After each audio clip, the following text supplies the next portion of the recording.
Good morning. It's Tuesday the 2nd of July and quite a few changes going on in the hop yards. We've had some warmer weather but also a little bit windy, so you can see here some of the bines here have been knocked off the string again. Not ideal for the plant. Hope we don't get too much more of that wind, but you can also see that the plants are actually starting to go over the top now, so they're right at the tops of the wires and a little bit over on these pilgrim here. There's also a change in the way that the plants are starting to behave, and you can see that just here on this shoot here. The plants now are starting to look at putting out buds. You can see them just coming in the gaps there. These buds will form what will be the hop cones. Initially burr, which we'll talk about a little bit later on when we start to see the difference between the male and female plants. But also it's probably due to the change in the time of the year now. As we said in one of the previous clips, we've gone past the longest day now. The plant is very sensitive to light, and it's now thinking, right, okay, we've got to start producing cones rather than start producing growth. There will obviously still be some growth coming in here, but you can already see that they've started to think about the way that the cone formation should go. So there's a few cone sites on there already, or burr sites on there already.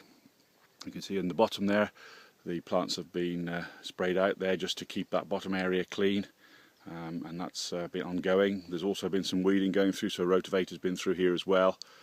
There's been some hand weeding going on in the dwarf hops, the hedgerow hops. We'll have a look at those in a second. And over in the target here as well, similar sort of thing. You can see where the plants have been knocked down by the wind off the string.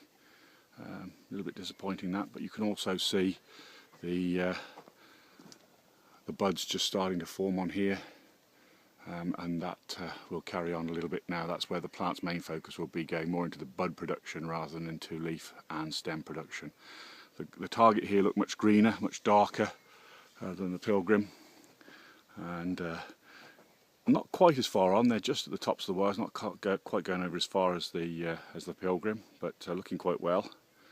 We just have to see what the effects of the cold spring have been when the cones start to form. Just to the right of the target here in the empty patch, I was speaking to Richard the other night, and apparently these Bramlin cross plants are a week or two away. They should be planting these within a couple of weeks. You'll have already seen the jester going in, but we're also now looking at putting some Bramlin cross onto this patch here. Here we are in the golding plants. Very similar sort of story in here.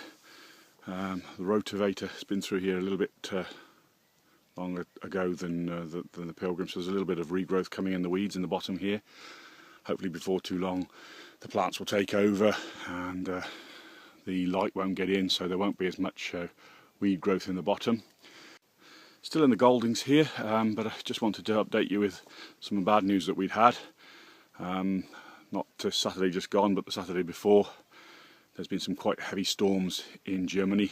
The weather was very, very hot there, and following through, a cold spell came through which dumped a lot of hail onto the plants. Now, hail on these sensitive green leaves can be very damaging. You can imagine them shooting through and almost shock blasting the leaf, taking the leaf off. The most important bit though is when these buds are forming. If it takes those buds off, then basically it reduces the crop disastrously.